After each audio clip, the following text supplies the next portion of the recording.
Vamos a ir a la palabra del Señor hoy. Vamos a estar estudiando el libro de Lucas. Vamos a Lucas capítulo 13 en el verso 10. Enseñaba Jesús en una sinagoga en el día de reposo y había allí una mujer que desde hacía 18 años tenía espíritu de enfermedad y andaba encorvada y en ninguna manera se podía enderezar. Y nosotros vemos ahí en Lucas capítulo, ahí en el capítulo 13, algo que yo leía que me parecía muy revelador de parte de Dios, y es que siempre que el Señor Jesús estuvo enseñando en una sinagoga, siempre ocurría algo.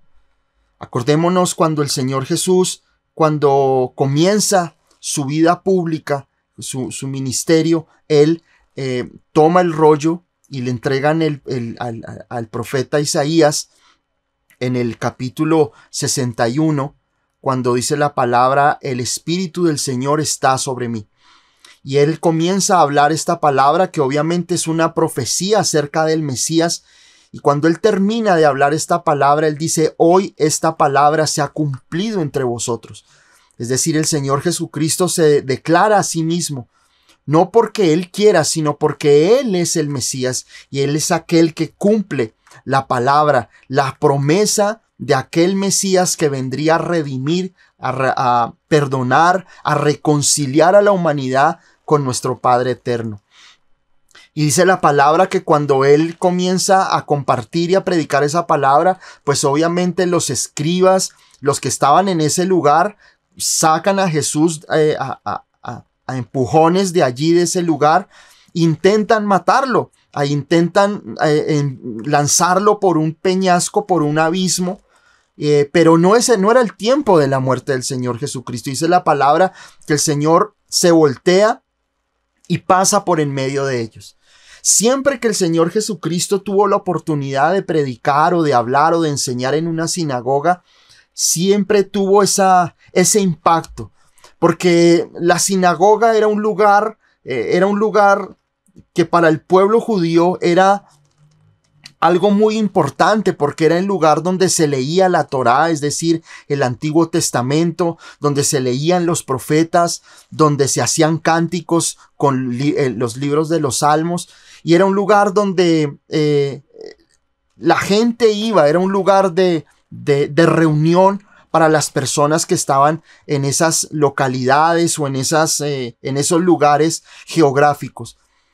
No solamente habían a través del pueblo de Israel, sino que también alrededor de todas las provincias de Asia, también habían sinagogas donde los judíos se reunían a leer la Torá, a leer los profetas, a orar y sobre todo a tener un tiempo de meditación, de exhortación de la palabra.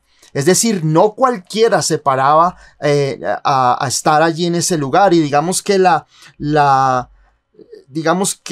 tradición era que, que esos rollos que eran los rollos de la Torá, que era el Pentateuco, los 5 primeros libros, donde está la ley, que estaban detrás de una cortina, y también los profetas, y se tomaba, había como una cronología de cuáles eran los libros que se debían de estar leyendo, o los pasajes o los apartes, de la palabra de Dios que se debían leer en esos momentos. Y había una persona que elegían de los que estaban allí presentes, de las personas que se congregaban en esas sinagogas, y besaban los rollos, besaban el rollo y le entregaban a la persona para que una persona leyera, y ellos debían estar de pie en la sinagoga. Ellos leían de pie, leían los rollos. Obviamente no había la escritura como nosotros la tenemos encuadernada en libros, ¿cierto? Con portada, con lomos, ni nada por el estilo, sino eran rollos, papiros que se abrían y se leían. Entonces estaba la persona que, leía esa parte, pero había una persona que exhortaba o que podía hacer una meditación pública en esta sinagoga. Esta persona que meditaba o que daba la exhortación se sentaba al lado, como del lugar donde se leía los rollos y comenzaba a hacer una exhortación, pero no era cualquier persona, es decir, no era una persona del común, sino que era una persona que para que pudiera sentarse a enseñar en la sinagoga, era una persona que de una de otra manera tenía influencia, podía influir en su enseñanza y tenía autoridad para poder exhortar y para poder animar a las otras personas. Y aquí en Lucas capítulo 13, en el verso 10, dice la palabra que Jesús enseñaba en una sinagoga. No nos especifica en qué lugar. No nos especifica en qué lugar estaba realmente enseñando. Algunos dicen que era en una provincia que se llamaba Perea. Pero al no colocar geográficamente el sitio, pues no tiene una influencia para nosotros en este momento. Lo importante era que el Señor enseñaba. Y el Señor, para poder estar en esa sinagoga, tenía que tener autoridad. Tenía que tener autoridad y poder enseñar la palabra. Y poder, digamos que llevarle esa palabra al pueblo de Dios. Era algo tan maravilloso que de pronto el Señor Jesucristo tenía esa oportunidad, porque nosotros vemos al Señor predicando en los montes, predicando en un lado, predicando en los caminos, predicando en varios lugares, al lado del mar, en una balsa. Pero cuando estaba Jesús en esa sinagoga había algo especial. Todo lo que la palabra de Dios a nosotros nos coloca, un sitio, un lugar geográfico, a cualquier elemento, tiene una interpretación, tiene una simbología de parte de Dios. Nada que el Espíritu Santo inspira para colocar en la palabra es algo que pasa por accidente. Todo lo que nosotros vemos en la palabra de Dios tiene un porqué. Todo lo que la palabra del Señor plasma y nos muestra tiene un propósito divino. Tiene un propósito en el cual Dios nos va a enseñar. Y obviamente muchas veces las personas me dicen: pastor, estoy leyendo la Biblia, pastor, estoy leyendo esto, y de pronto llegan a pasajes, de pronto como las famosas genealogías, donde uno dice, pero como que me paso esa parte, como que no la comprendo, o de pronto estamos leyendo el libro de Levítico y todas esas rituales y ceremonias no son comprensibles para nosotros. Pero quiero decirles que la palabra desde Génesis hasta Apocalipsis tiene ese significado y ese propósito que Dios nos puede revelar a nosotros por medio de la palabra y por medio del estudio exhaustivo de la palabra de Dios. Porque el Señor dice en su palabra que nosotros debemos escudriñar las escrituras, porque a vosotros os parece, dice la palabra en Juan 5:39. Dice: escudriñad las escrituras, porque a vosotros os parece que en ellas tenéis la vida eterna y ellas dan testimonio de mí. Es decir, siempre, como les he ido enseñando, la palabra del Señor, el centro, el núcleo, la piedra angular de la palabra de Dios desde Génesis hasta Apocalipsis es nuestro Señor Jesucristo. Y dice aquí la palabra que Jesús enseñaba en una sinagoga y era día de reposo. Y nosotros sabemos que para el pueblo judío el día de reposo comenzaba, el Shabbat comenzaba el viernes a las 6 de la tarde y termina el sábado a las 6 de la tarde. Y aún todavía el pueblo judío sigue celebrando esa conmemoración del Shabbat, que es el día de reposo, el día de descanso. Y obviamente es tomado cuando dice el Señor en su palabra que crea el universo, crea el mundo, crea el hombre y termina y culmina esa creación. Dice la palabra que el séptimo día Dios descansa. Y no significa que Dios estaba cansado, porque Dios no se cansa. Dios es eterno y es omnipotente, es decir, su fuerza, la fuerza de Dios es para siempre. La fuerza de Dios no se limita. Dios dice en su palabra que Él tiene el poder de transformar, de bendecir. Él tiene el poder, dice la palabra. Y nosotros vemos a un Dios que no se cansa, pero dice la palabra allí en Génesis que Dios al sexto día terminó la obra creando al hombre, pero al séptimo día Dios descansa, porque el propósito de Dios es que nosotros podamos descansar. Para el pueblo judío el primer día de la semana es el domingo.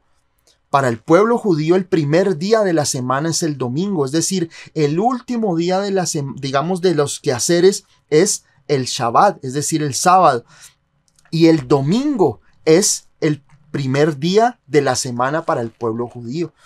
Y obviamente para nosotros hoy, cuando el Señor Jesucristo ha resucitado, porque nosotros celebramos ese domingo también la resurrección, nosotros obviamente comenzamos nuestro primer día de la semana, lo comenzamos en descanso. Lo comenzaríamos así, según lo que nos enseña la palabra del Señor. Pero pues obviamente nosotros estamos bajo un calendario y con ese calendario simplemente tenemos que vivir comúnmente. Pero quiero darles esa explicación un poco más, ahondar un poco más en la palabra del Señor para que nosotros comprendamos eso que el Señor estaba haciendo en ese momento en el verso 10, que dice la palabra que Jesús estaba enseñando en una sinagoga y había día y era día de reposo. Y para el pueblo judío que era ortodoxo, digamos que por lo que la palabra de Dios dice y Dios manda en los mandamientos, en Éxodo capítulo 20, le dice al pueblo de Israel, le dice que debe guardar el sábado, debía guardar ese día de reposo con total y con estricta, digamos que con estricta perseverancia, digámoslo de esa forma. Debía guardar el sábado y, por ejemplo, no podían trabajar, es decir, el pueblo judío en el día de reposo no hace ningún esfuerzo de ninguna índole. Había un tipo de judíos que eran mucho más ortodoxos que decían que ni siquiera uno podía hacer el nudo para amarrar a su bestia, a su buey, amarrarlo a un palo, porque el solo hecho de amarrarlo a un palo ya era algo que rompía el día de reposo. Entonces había una tradición y ya viene con los fariseos, con los escribas, y con la tradición hubo esa exigencia mucho mayor, que fue lo que el Señor Jesucristo de una u otra manera enfrentó, y fue lo que de una u otra manera el Señor Jesucristo siempre, digamos, en todo su ministerio, durante sus años, su tiempo de popularidad o su año de ministerio, enfrentó. Y estos escribas y fariseos de una u otra manera persiguieron a Jesús siempre, tratándole de colocar preguntas, tratándole de poner trampas en cuanto a la ley, como por ejemplo preguntas como el divorcio, preguntas como a quién Jesús debía darle los impuestos. En fin, muchas cosas. Siempre Jesús se vio enfrentado de una u otra manera ante esa tradición judía. Pero el Señor Jesucristo siempre logró mostrar en la palabra de Dios y derribar todos los argumentos. Entonces, esto que nosotros vemos aquí en el verso 10 del capítulo 13 de Lucas, es algo que intencionalmente estaba ocurriendo en ese momento, porque el Señor siempre tiene un propósito para nosotros. Dios siempre tiene un propósito de enseñarnos en su palabra de una u de otra manera. Y el Señor Jesús, como les digo, de una u otra manera siempre estuvo enfrentándose y derribando toda esa tradición judía, toda esa exigencia judía, esos parámetros y esos paradigmas que el pueblo judío había estado levantando junto a la ley. Y no es que el Señor Jesucristo viniera a destruir la ley. El Señor Jesucristo no viene a destruir la ley y a digamos que a echar por la borda todo lo que Dios había hecho en su pueblo, sino que de una o de otra manera hace que la ley pudiera ser cumplida a través de él, pero también poder llevar la ley a otro nivel a través de su propia vida y a través de sus propias enseñanzas. Y eso es bien importante que nosotros podamos comprenderlo, porque nada de la palabra del Señor está escrito porque sí. Ahora, cuando el Señor Jesucristo está allí en ese momento en la sinagoga, dice la palabra en el verso 11, dice, y había allí una mujer que desde hacía 18 años tenía un espíritu de enfermedad y andaba encorvada y en ninguna manera se podía enderezar. En la versión original, en el original que nosotros encontramos en la palabra, cuando se encontraron los rollos de la palabra, Lucas escribe allí en el verso 11 y dice, fijaos, es decir, dice, y fijaos, había allí una mujer que desde hacía 18 años, obviamente en nuestra traducción de nuestra Biblia que tenemos hoy en nuestra casa, la Reina Valera o la que nosotros tengamos, va a comenzar diciendo, y había allí una mujer que desde hacía 18 años.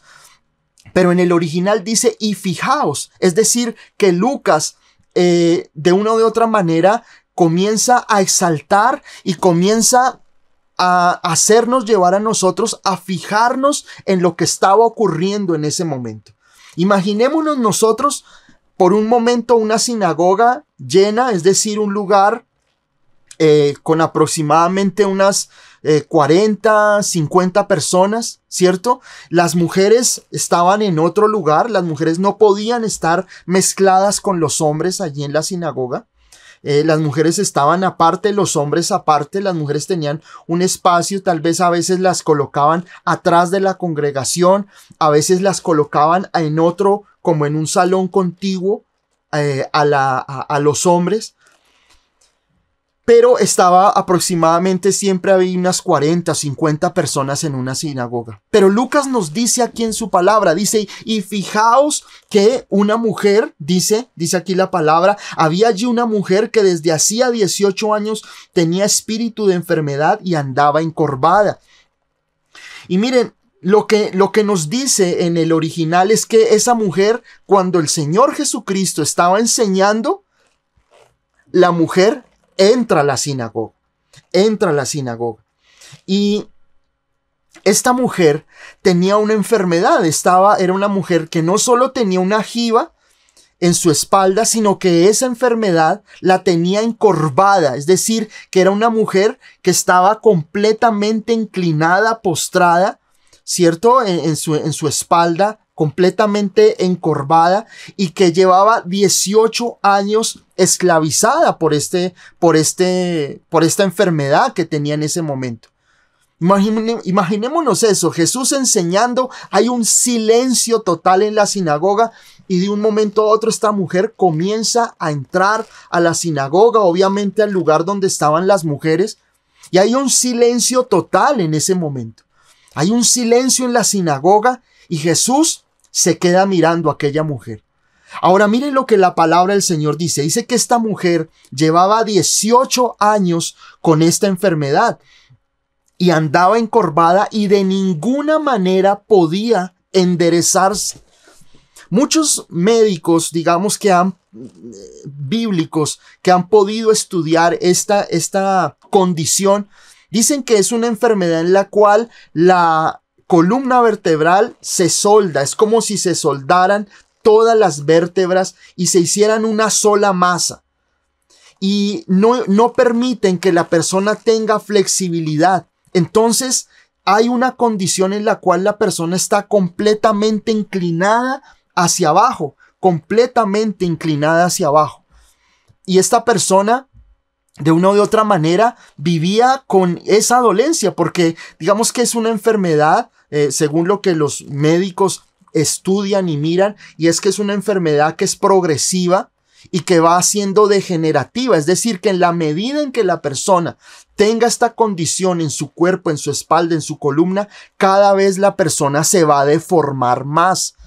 Y eso, digamos, esa enfermedad tiene una condición de dolor, ¿cierto? En todas las articulaciones, en la espalda, en los músculos, pero obviamente la persona va deformándose poco a poco. Imagínense en esta mujer que lleva 18 años en esta enfermedad. 18 años viviendo doblada por completo, doblada, inclinada por completo esta mujer.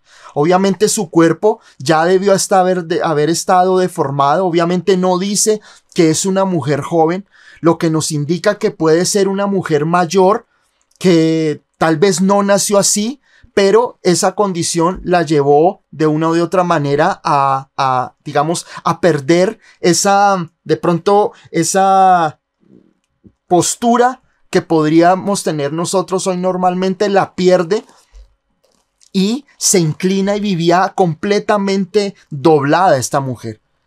Y obviamente imagínense en el dolor, ya era una persona conocida dentro de la región, pero lo que la palabra del Señor nos dice es que no era una enfermedad.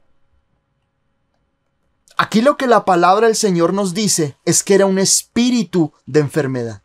Y esto hace una gran diferencia en muchas de las sanidades que el Señor hace. Cuando nosotros vemos, por ejemplo, cuando el Señor sana al ciego Bartimeo, cuando el Señor Jesucristo sana a la hija de Jairo, cuando sana a la mujer que tenía flujo de sangre durante tantos años, al paralítico, pero en esta mujer no era una enfermedad, sino que dice la palabra que era un espíritu de enfermedad. Es decir, que por más de que lo que les digo, que la condición que estudian los médicos que tienen conocimiento teológico, pero lo que nos lleva a nosotros a entender, y la palabra de Dios es muy clara, es que esta mujer, la raíz de su problema, la raíz de su enfermedad, no era una enfermedad, digámoslo, biológica. No era una enfermedad, digamos, de una patología de su anatomía, sino que era un espíritu, un demonio que esta mujer tenía durante 18 años esclavizándola. Y que este demonio, este espíritu de enfermedad, como dice la palabra en el verso 11, la encorvaba y no la dejaba enderezarse. Es decir, esta mujer de una u otra manera buscó ayuda en la medicina de la época, que obviamente no es la misma medicina de nosotros, pero supongo, digamos, y lo que podía yo analizar y lo que el Señor me enseñaba también, es que esta mujer de una u otra manera en esa época ya había correctores de postura. Es decir, no son los mismos correctores de postura que nosotros usamos ahora o con cirugías, sino que eran personas que las colocaban, las estiraban, ¿cierto? Con sogas de un lado a otro en sus pies, sus manos, les colocaban tablas, pero ni aún por eso esa pobre mujer podía enderezarse. Su condición era que cada vez estaba peor en su cuerpo. Y todo lo que intentaba para tratar de enderezarse, esta mujer vivía en esa misma condición. Sus huesos ya estaban completamente deformados y su posición estaba completamente encorvada. Pero miren que la palabra del Señor, y Lucas, que es el que escribe este evangelio en el libro de Lucas, era médico.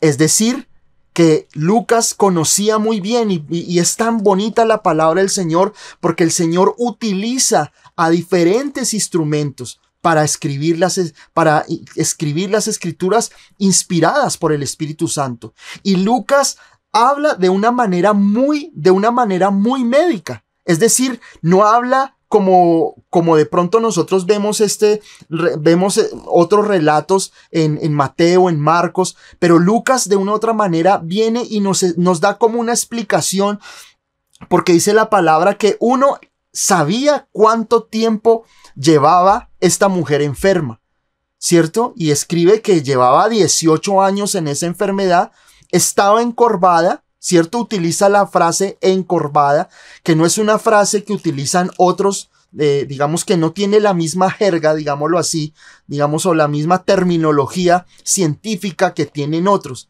Lucas era médico y escribe la palabra encorvada, explicando y tratando a nosotros de llevarnos y abrirnos el panorama para comprender qué tipo de enfermedad o qué tipo de condición podíamos ver en esta mujer.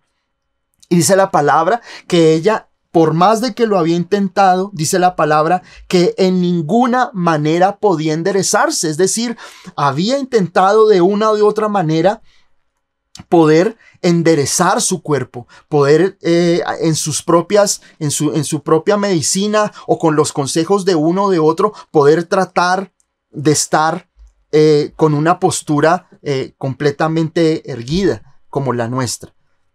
La palabra del Señor a nosotros siempre nos va a llevar a lo profundo. Dios siempre tiene un significado en el cual Dios nos quiere llevar, y Dios quiere llevarte a ti y a mí en todo momento. Y aquí está. Lo primero que nosotros vemos, dice que aquella mujer llevaba 18 años esclavizada por un espíritu de enfermedad.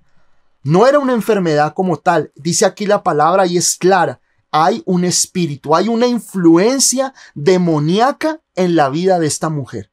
Y esta mujer lleva 18 años. Nada en la palabra del Señor está escrito porque sí.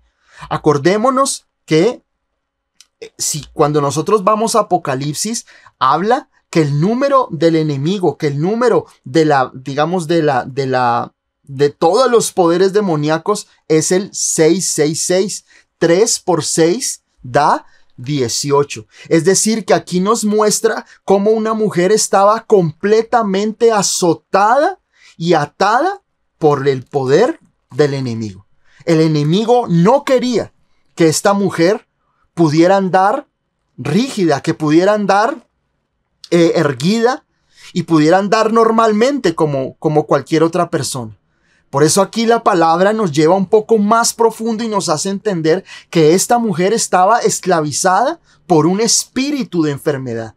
Y la palabra espíritu en el griego es neuma, es decir, es un viento, pero tiene personalidad. Es decir, es el enemigo el que tenía atada a esta mujer. Tenía a esta mujer completamente esclavizada, tenía a esta mujer completamente destruida y la estaba llevando siempre a vivir una vida doblegada y esclavizada por el enemigo. No era una condición de enfermedad, era una condición más allá de lo que los médicos o de las tradiciones podían ver en ese momento. Y es importante que nosotros podamos interpretar por qué esta enseñanza nos es tan específica y por qué el Señor quiere traerla a nuestras vidas el día de hoy. Y lo que nosotros tenemos que ver es que esta mujer estaba encorvada. Y eso es lo que el enemigo muchas veces hace en nosotros.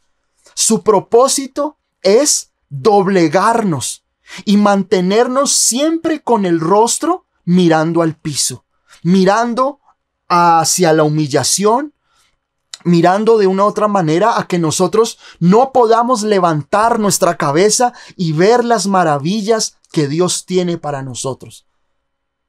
Muchos de nosotros estamos como esa mujer, esclavizados, porque el enemigo no va a querer que tú levantes tu rostro en las tribulaciones.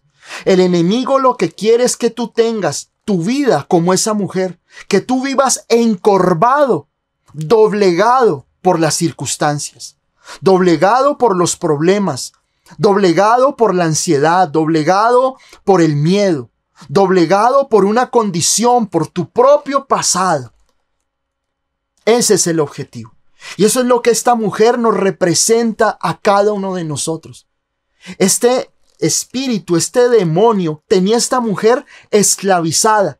Esta mujer, por más de que quería levantar sus ojos y levantar su mirada al cielo, no podía hacerlo.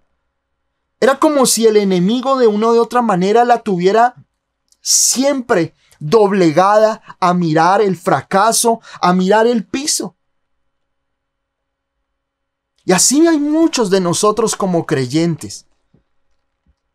El enemigo ha golpeado nuestras vidas, nos ha doblegado, nos ha hecho que nos hinquemos, nos postremos muchas veces ante las circunstancias, que andemos con una jiba, porque esta mujer, al estar encorvada, se le crea una jiba en su espalda, una carga pesada, un dolor que nadie se lo podía quitar.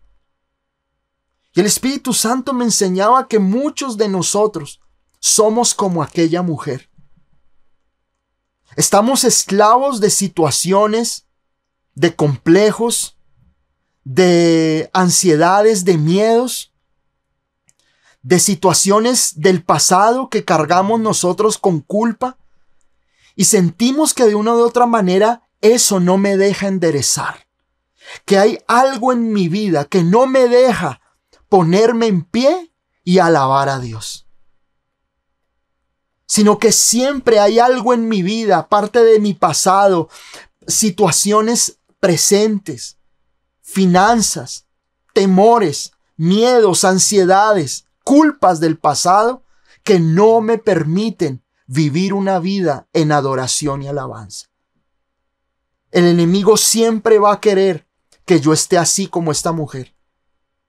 El enemigo siempre va a querer que tú estés encorvado hacia él, que no puedas mirar para arriba, que no puedas contemplar la gloria de Dios, sino que siempre tu mirada esté en el piso, humillado, humillada. Que siempre tu vida esté relacionada con la humillación, con la vergüenza, con la pobreza, con la enfermedad.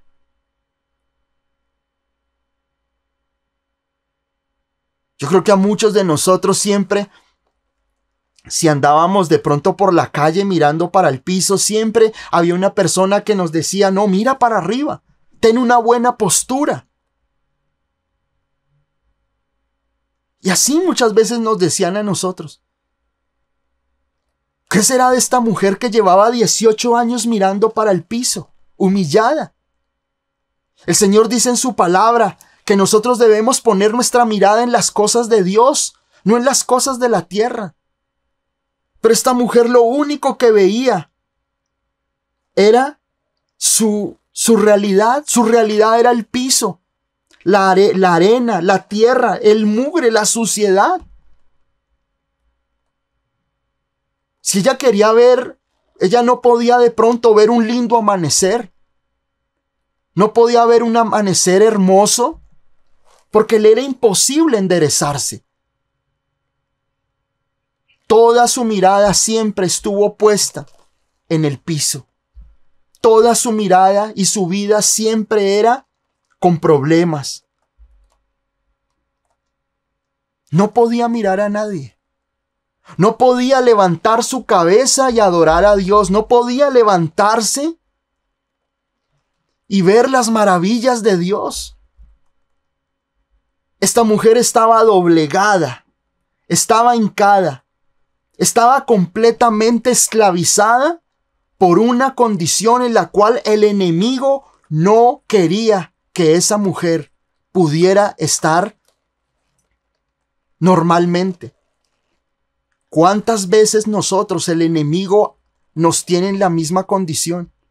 Mirando nuestro problema, encorvados mirando el problema, encorvados mirando nuestros síntomas, nuestras enfermedades, encorvados mirando nuestra situación económica, encorvados mirando nuestra situación emocional, llenos de miedos, llenos de angustias, con ataques de pánico, con temor en la noche, temor en el día, viviendo con culpa por cosas que nosotros tal vez en el pasado hicimos y sentimos que Dios no nos ha perdonado. Sentimos que hay cosas en nuestra vida que dejamos inconclusas, que pensamos que Dios nos puede perdonar, pero esa parte de mi vida no me la perdona. Esa es tu jiba. Eso es lo que a ti te mantiene encorvado con Jesús, que no te permite ver la gloria de Dios. Porque no es una condición, escúchamelo bien. El enemigo es el que te tiene así. Es el enemigo el que te ha querido mantener en culpas. El enemigo es el que te ha querido traer miedos, angustias, temores a tu vida, preocupaciones. Y el enemigo te lleva teniendo así tal vez durante muchos años, encorvado, encorvada ante un problema. Y por más de que tú has intentado levantarte, sigues encorvado en tu fe.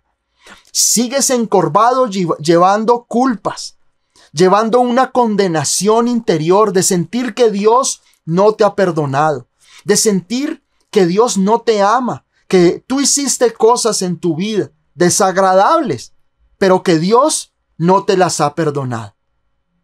Esa es tu jiba. Y yo podía ver lo que esta mujer vivía en muchos creyentes el día de hoy, que no pueden levantar su mirada para ver la gloria de Dios. Por más de que uno les predica, por más de que uno les da la palabra, siguen encorvados. Son personas que ya su vida está deformada por completo, porque el enemigo los ha esclavizado, los ha llenado de complejos, los ha llenado de soledad, los ha llenado de culpas, de condenación, de autoacusación, y no los deja ver el rostro y la grandeza de nuestro Dios. Esta mujer, durante todo ese tiempo, esos 18 años, el único panorama que veía era el piso, el suelo. Solo veía sombras pasar de uno y de otra persona. Y para poder ver una persona tenía que hacer tal vez muchas piruetas, digámoslo así, para poder ver a alguien. Pero su condición siempre fue como una mujer encorvada, una mujer siempre con la cabeza abajo, obligada por el enemigo. Porque cuando yo abro la puerta al temor, cuando yo abro la puerta a mi corazón, a los complejos, a sentirme feo, a sentirme que soy poca cosa, a sentirme que yo no me merezco más, a sentir miedo en el día, miedo en la noche, a sentirnos perseguidos. Esa es la jiba. Ese es el encorvamiento en el cual el enemigo te quiere tener ahí. Y por más de que esta mujer intentó muchas cosas, seguía encorvada, porque el enemigo no quiere que tú estés derecho para poder ver la gloria de Dios. El enemigo siempre te va a querer ahí, sometido a tu problema, sometido a tu condición, a tu enfermedad, a tu condición económica, a tu miedo, a tu angustia. Por eso, Lucas dice, esto no es una enfermedad. Esto es un espíritu que tenía controlada a esta mujer. La tenía completamente esclavizada, completamente doblegada, porque eso es lo que el enemigo quiere para ti. Mantenerte encorvado, mantenerte encorvada. Usted de aquí no se para. Usted no puede ver la grandeza de Dios. Usted tiene que estar así, siempre mirando al piso. Y trata y ya sabe que de pronto esa es tu debilidad. Y que tu debilidad es el miedo, pues más cosas que de miedo va a colocar alrededor tuyo. Si te sientes culpable, va a buscar hacerte sentirte culpable más veces. Es que yo hice. Es que soy indigno del amor de Dios porque hice algo que es reprochable. Me siento sucio. Yo creo, y se los digo, muchas veces he hablado con personas que me dicen, yo siento que a mí Dios me perdona, pero esta parte de mi vida no me la perdona. Yo quiero decirte hoy que el Señor Jesucristo murió por todos tus pecados. No hay pecado grande ni pequeño para Dios. Esa condenación que tú sientes, esa acusación que tú sientes, no es otra cosa que el enemigo, que el mismo Satanás acusándote para que tú no puedas comprender la paz y el perdón de Dios en tu vida. Hay personas que son esclavas, están encorvadas a los vicios, al alcohol, a las drogas, a la nicotina, a la pornografía. Encorvados, años y años encorvados, esclavizados de un pecado, esclavizados de de un mal hábito en su vida. Y han intentado todo por dejar ese hábito, pero siguen encorvados, siguen esclavizados a esa condición. Esclavizados a la ruina, esclavizados a la enfermedad, esclavizados al pesimismo. Hay personas que dicen, uy Señor, sí, hoy la palabra del Señor me animó y mañana el enemigo vuelve y te doblega. Vuelve y te postra, vuelve y no te deja parar. Y así he visto en muchos creyentes que tienen fe un día, reciben la palabra con beneplácito, con gozo, y al otro día el enemigo vuelve y los encorva a mirar el piso y sus condiciones, a mirar sus circunstancias, a mirar su realidad. De ahí no te paras, porque eso es lo que yo puedo ver en esta palabra. Como si esta mujer tuviera cadenas espirituales que la inclinaban siempre a mirar para abajo, siempre a vivir en pobreza, a ver que otros triunfaran, pero ella no. 18 años esclavizada por el enemigo. Es increíble cómo el enemigo trabaja nuestras vidas para encorvarnos, para esclavizarnos a una situación, a una mujer, aparte de tu esposa, de caer en adulterio, a vivir esclavo del alcohol, de unas drogas. A veces la persona que está en las drogas dice, no, yo puedo controlarlo. Yo puedo hacerlo, yo controlo. Y vuelve y cae, y otra vez el enemigo una y otra vez esclaviza. Con el miedo es igual. Reciben la palabra, uy Señor, esta palabra me llenó de ánimo y de gozo, pero viene esas sombras de miedo nuevamente y volvemos a encorvarnos. Volvemos una y otra vez a encorvarnos. Porque esa es la condición que muchos de nosotros, como creyentes, tenemos. El enemigo nos tiene encorvados. El enemigo nos tiene esclavizados, nos tiene atados, azotados, porque esa es la palabra que el Señor Jesús usa más adelante. Dice que esta mujer estaba azotada por Satanás.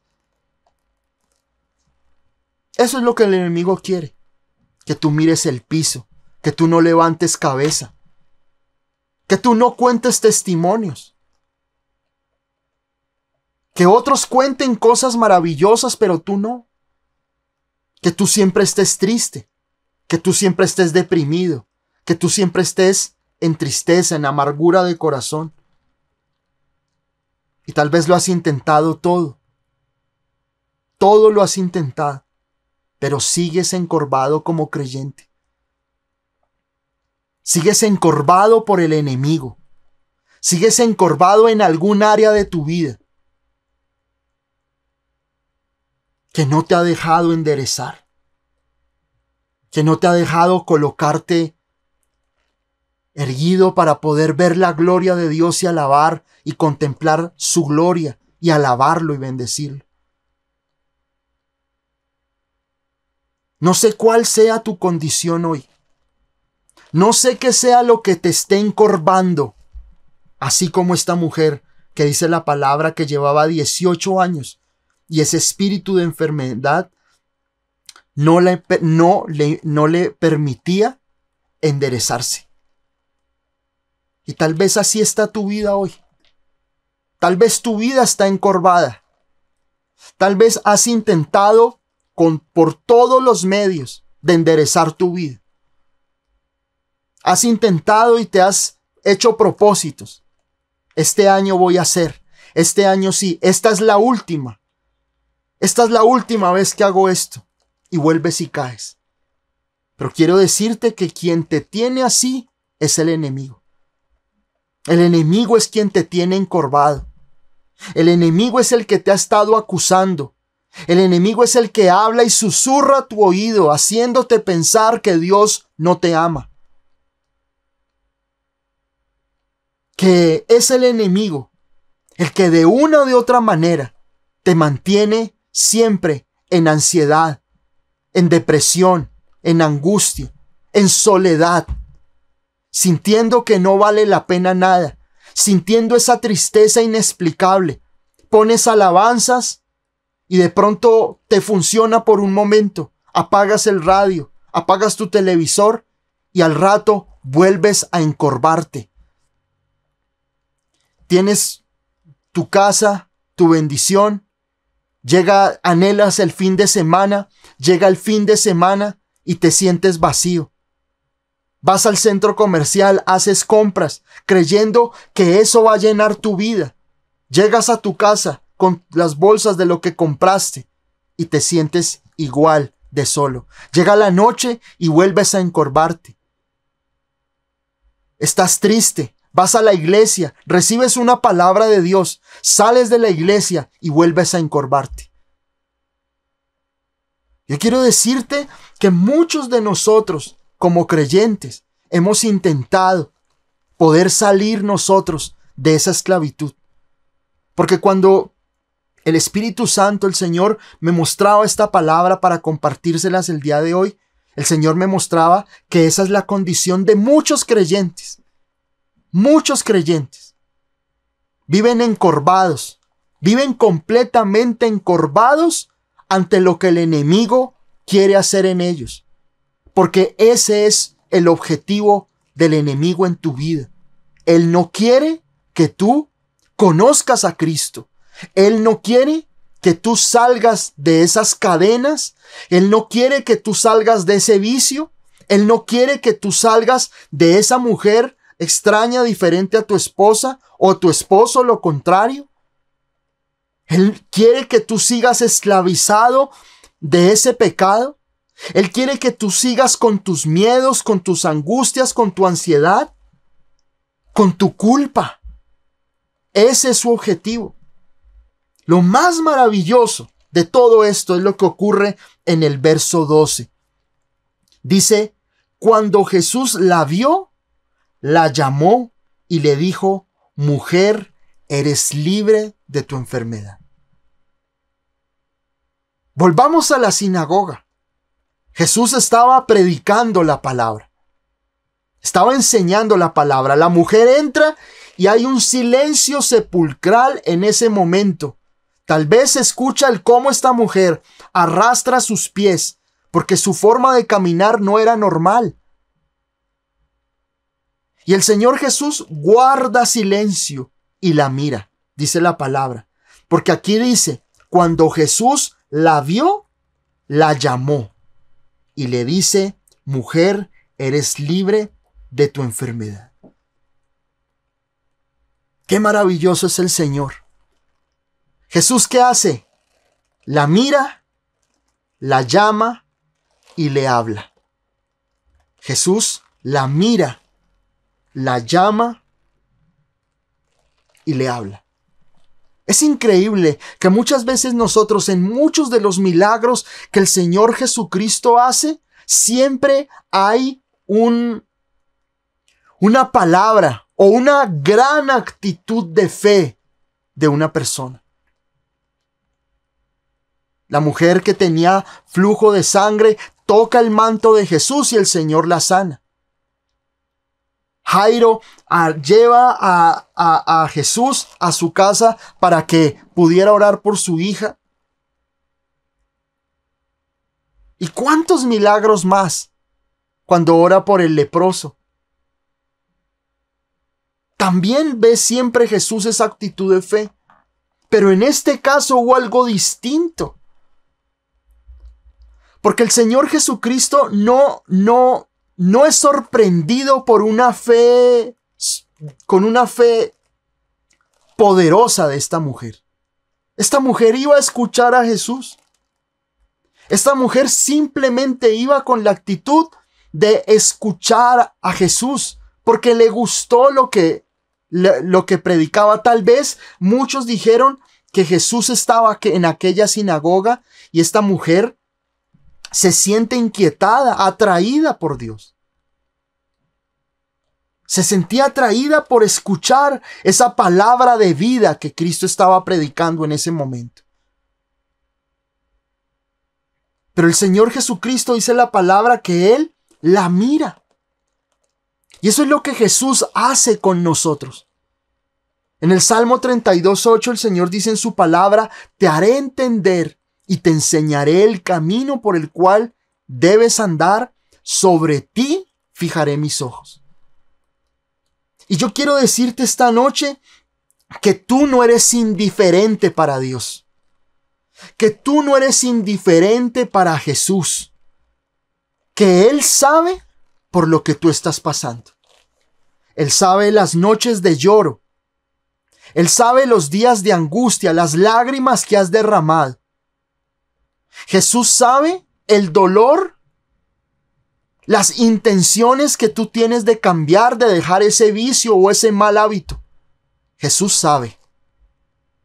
Dice la palabra que Jesús vio a esta mujer, la mira fijamente, para su predicación y la mira.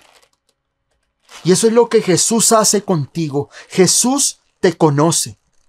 Tú no eres indiferente para Dios. Tú no eres ajeno, tú no eres extraño para Jesús. Jesús te conoce. Jesús sabe quién eres. Jesús conoce tus debilidades. Jesús conoce tu sonrisa y tu lloro. Jesús sabe por lo que has tenido que pasar. No creas que Jesús está en otro lugar. No creas que para Jesús hay otra cosa importante en Él. Tú eres importante para Él. Tú eres importante para Jesús. Tú eres amado por Jesús y por eso el Señor fija tus ojos en ti. Sabe por lo que has intentado. Sabe por las cosas que tú has pasado. Los días de hambre, los días de humillación, los días donde no le has contado a nadie el dolor que llevas en tu corazón, Jesús lo conoce. El Señor Jesucristo mira a esta mujer. Y cuando la palabra del Señor a nosotros nos especifica que el Señor mira, es algo que mueve al Señor Jesús con amor por alguien. No la condenó. No le dijo por su culpa. Eso es consecuencia de sus pecados. Eso es consecuencia de sus malas decisiones. Eso es consecuencia de lo que usted ha decidido en su vida. No. El Señor la mira con amor. El Señor no te juzga, no te condena. El Señor Jesucristo llevó todo tu pecado en la cruz y hoy te mira, como miró a esta mujer. Con ojos de amor, con ojos entrañables de amor. No sientas que Jesús te mira con odio. No sientas que Jesús te mira con juicio a ver en qué cosa tú has fallado para decirte. Porque a veces tenemos un concepto de que cada vez que vamos a orar, de que cada vez que nos acercamos a Jesús, Jesús con una lupa gigante está mirando en qué cosas fallamos. Pero quiero decirles que es el enemigo muchas veces el que nos condena, el que nos tiene encorvados para no acercarnos al Señor Jesús. Es nuestra culpa, es la condenación que no nos permite correr a los brazos de Jesús. Pero el Señor Jesús la mira. Fija sus ojos en esta mujer. No había nada más importante en aquella sinagoga, en ese sábado, en ese día de reposo, que esa mujer. Jesús guarda silencio, detiene su predicación, detiene su enseñanza, su disertación y mira a esta mujer. Y le dice, y la llama, le dice, ven, ven. Porque el Señor Jesús no solo te mira, el Señor Jesús no solo conoce lo que tú necesitas. Jesús conoce tu corazón. Jesús conoce tus anhelos. Jesús sabe lo que tú quieres y anhelas en tu vida. Pero dice aquí la palabra que el Señor Jesús no solo la mira, no solo se compadece de ella, sino que la llama. Llama a esta mujer. Y esta mujer, obviamente, según lo que leemos aquí, la mujer va. La sinagoga era un lugar donde las mujeres no podían mezclarse con los hombres. Porque a pesar de que no era un lugar como el templo, pero era un lugar sagrado y de respeto. Pero a Jesús no le importa, era día de reposo. Y el Señor Jesús la llama. Y esta mujer, con sus pequeños pasitos y su jiba, todas las miradas se fijan en ella. Todas las miradas se fijan en aquella mujer que va atravesando por aquel camino hasta acercarse a Jesús. Ese fue su desafío de fe. Tal vez esta mujer, por llevar 18 años con esa joroba, con ese encorvamiento, vivía acomplejada. Y tal vez no salía.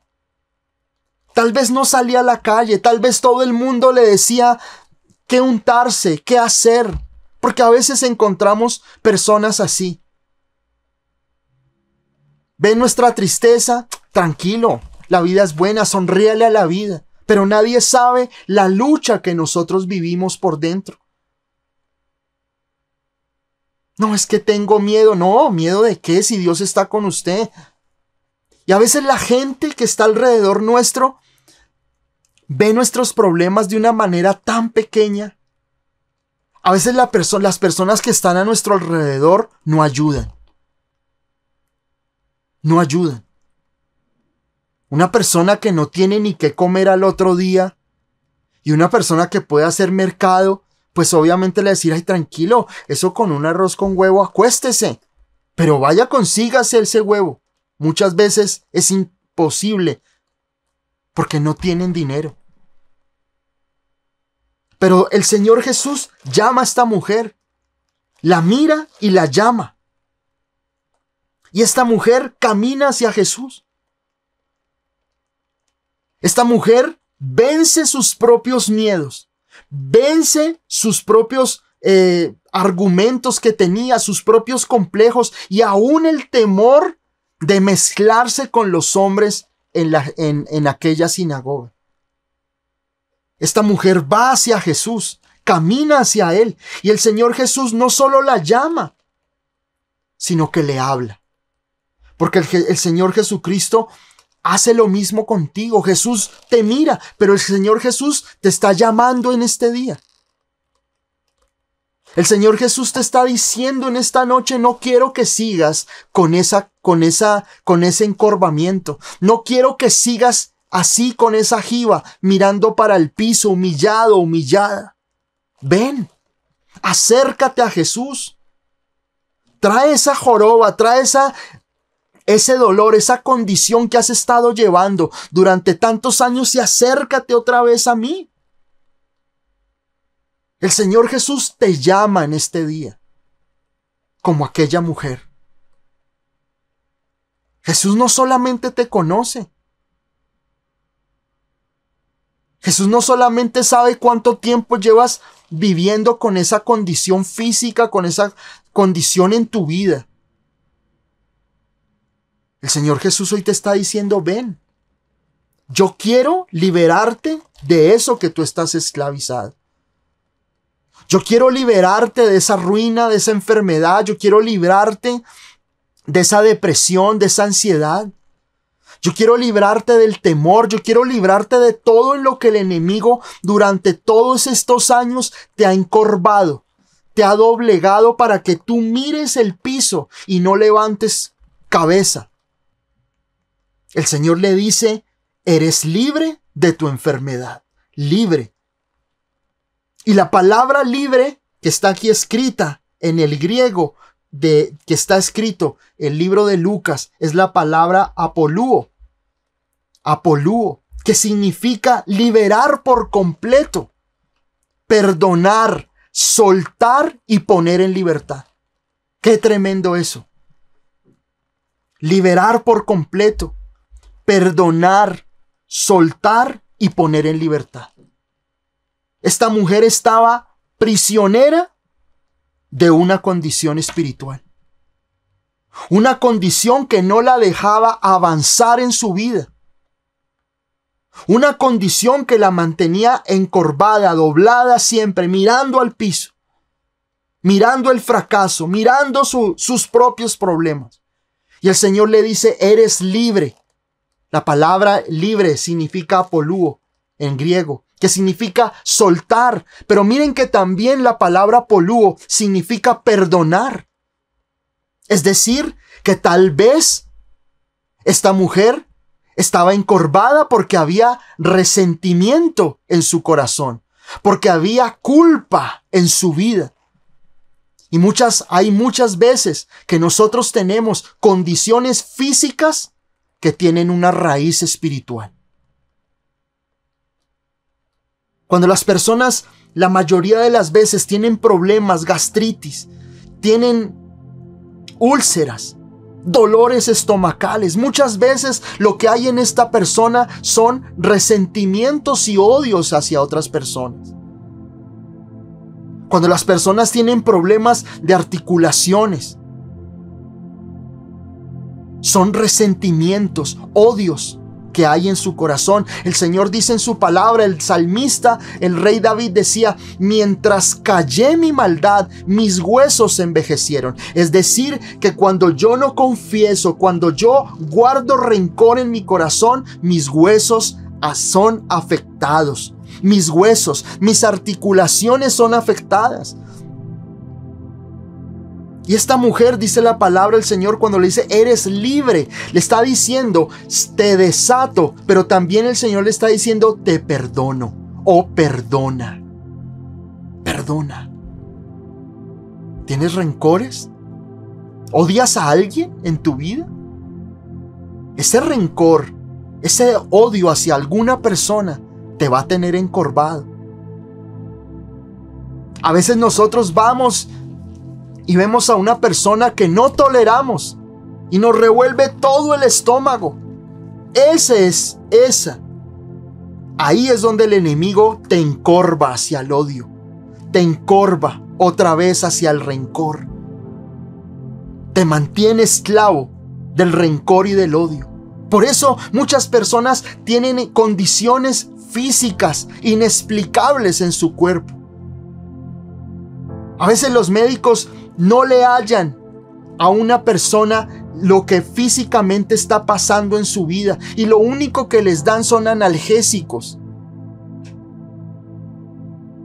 Porque la raíz pueda que no sea algo de nuestro cuerpo, de una enfermedad. Tal vez en tu vida haya algo espiritual a lo cual tú le hayas abierto la puerta con odio y rencor en tu vida. Por eso esa condición física te azota.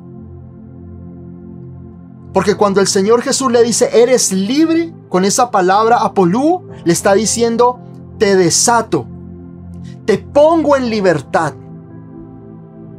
de una condición. El Señor te quiere liberar.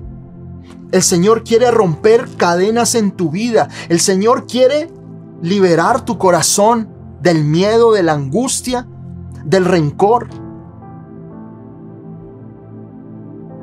A veces hay personas que tienen en su vida incredulidad hacia Dios. Pero realmente lo que están luchando es con una culpa interior de algo que pasó en sus vidas en algún momento, algo inconcluso que quedó y no se han podido perdonar y se sienten indignos de poder tener una relación estrecha con Dios en su vida. Y vivimos pensando, es que no puedo consagrarme a Dios, no puedo relacionarme con Dios. ¿Por qué? Porque hay una culpa en tu corazón, porque hay cosas que tú no has resuelto en tu vida, que has dejado cabos sueltos en tu vida. Y si tienes que ir, y si el Señor te está mostrando a alguien a través de esta enseñanza y el Espíritu Santo te pone una persona, perdónala. Si el Espíritu Santo, mientras te estoy enseñando, trae a tu mente, a tu corazón, una persona, a tu familia, a tu esposa, a tu esposo, a tus hijos, para pedirles perdón, el Señor te va a liberar de esa atadura. A veces son tus hermanos, a veces es un familiar, a veces es un amigo que tenemos nosotros rencor y odio, y eso nos encorva, eso nos esclaviza y no te deja avanzar. No te deja avanzar. Aquí la palabra del Señor dice, en el verso 13, luego dice la palabra, y dice, y puso las manos sobre ella. Y ella se enderezó luego y glorificaba a Dios. Qué hermoso el Señor. La ve, la mira, la llama, con amor nos llama y le habla. Y no le dice, bueno, confiesa que crees en mí. No, simplemente le dice el Señor, sé libre de tu enfermedad a esta mujer. Y el Señor Jesucristo la desata. ¿Para qué? Para glorificar a Dios. Y Dios te libera, y Dios te restaura, y Dios sana, y Dios rompe tus ataduras, no para que tú vuelvas otra vez atrás, sino para que tú le glorifiques con tu vida. Sino para que tu vida de ahí en adelante no vuelva a ser la misma, y puedas alabar a Dios con todo tu corazón. Y el impacto fue grande, no el solo en la sinagoga. Yo creo que esta mujer sale de la sinagoga y corría de un lado a otro.